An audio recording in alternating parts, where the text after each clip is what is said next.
Good morning प्यारे बच्चों। स्वागत है आपका आज की ऑनलाइन कक्षा में। आज हम सीखेंगे गोलीय दर्पणों द्वारा परावर्तन के लिए चिन्ह परिपाटी के बारे में।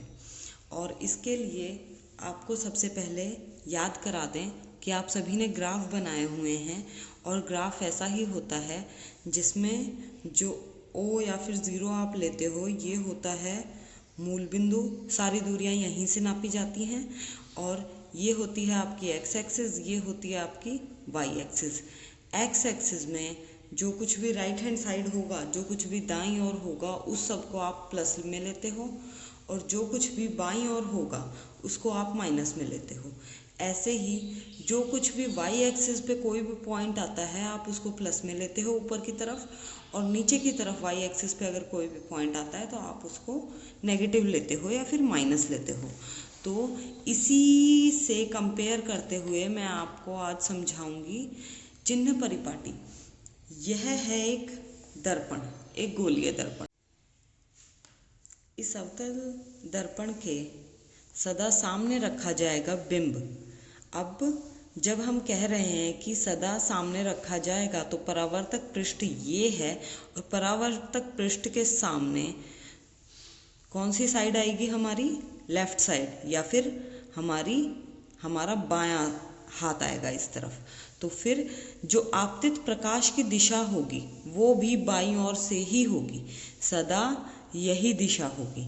तो अब यहाँ पे हमें एक चीज़ देखनी है कि हमने जब इसको ग्राफ के साथ कंपेयर किया तब हमने वहाँ पे देखा कि जो कुछ भी मूल बिंदु के, जो इस चिन्ह परिपाटी में हम मूल बिंदु ध्रुव को ले रहे हैं, पी से निरूपित किया जाता है जिसे, तो इससे बाईं ओर की कोई भी दूरी होगी, चाहे वो बिंब की दूरी हो चाहे वो प्रतिबिंब की दूरी हो, दोनों में से कोई भी दूरी होगी तो वो सदा माइनस में ली जाएगी, वो सदा ऋणात्मक ली जाएगी।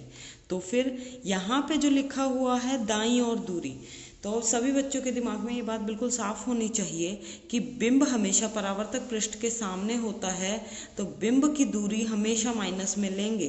-2 सेंटीमीटर, -5 सेंटीमीटर, -10 मीटर, जैसे भी। लेकिन जो प्रतिबिंब है उसकी दूरी ऋणात्मक भी हो सकती है और धनात्मक भी हो सकती है, क्योंकि जो प्रतिबिंब बनते हैं वो परावर्तक पृष्ठ के सामने भी बन सकते हैं और पीछे की तरफ भी बन सकते हैं।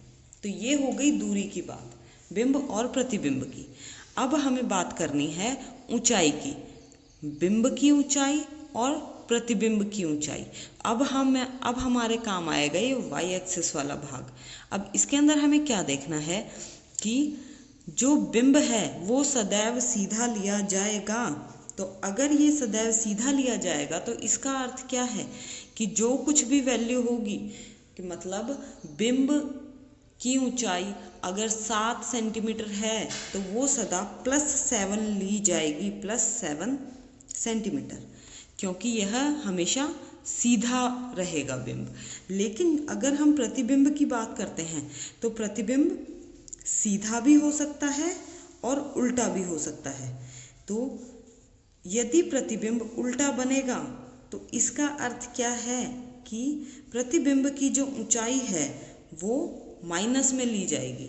तो मान लीजिए कि अगर प्रतिबिंब 5 सेंटीमीटर का बनता है तो, और वो परावर्तक पृष्ठ के सामने बन रहा है और नीचे की तरफ बन रहा है, तो फिर जो उसकी ऊंचाई ली जाएगी वो ली जाएगी -5 सेंटीमीटर। लेकिन अगर कोई प्रतिबिंब सीधा बनता है, मतलब परावर्तक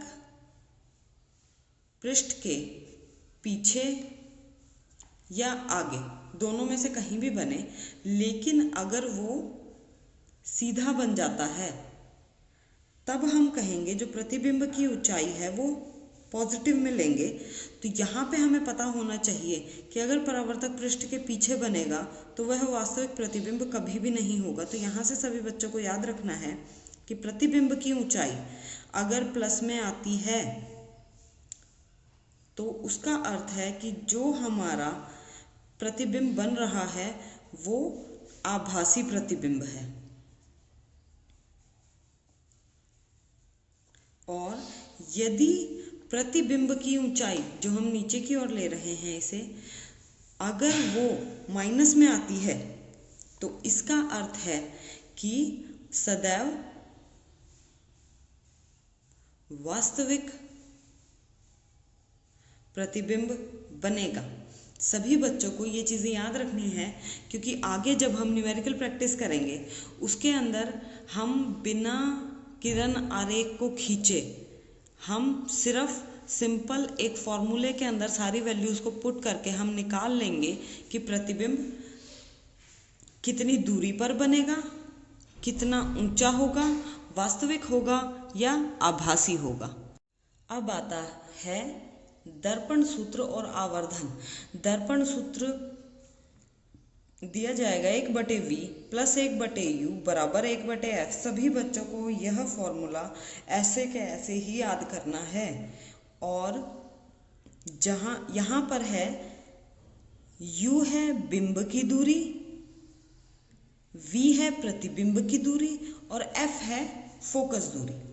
अब इसके बाद आ गया आवर्धन। आवर्धन क्या होता है कि बिंब की तुलना में प्रतिबिंब बड़ा बन रहा है या छोटा बन रहा है। आवर्धित बन रहा है मतलब प्लस में जाएगी वैल्यू, और यदि प्लस में जाएगी m की वैल्यू तो इसका अर्थ है जो प्रतिबिंब है वो बड़ा बनेगा किसके मुकाबले, बिंब के मुकाबले। तो इसका अर्थ क्या है कि जो बनेगा प्रतिबिंब वो आभासी होगा। आभासी प्रतिबिंब बड़े बनते हैं।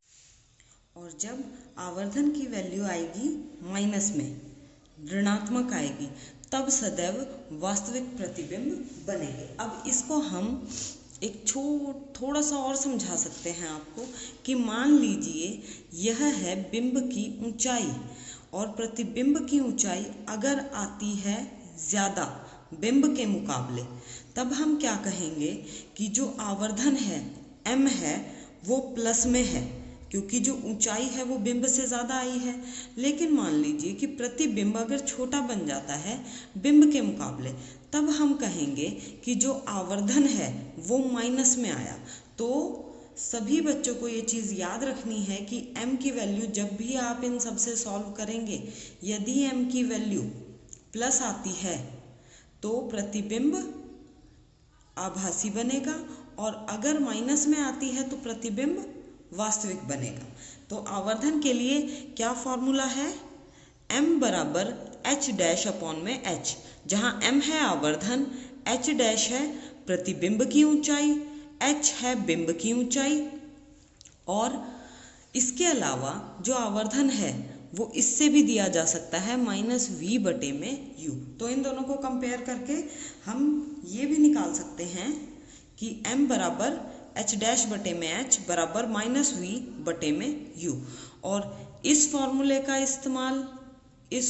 इस्तेमाल और इन दोनों का जो ये कंबाइंड फॉर्मूला है, इनका इस्तेमाल आवर्धन को ज्ञात करने में होगा।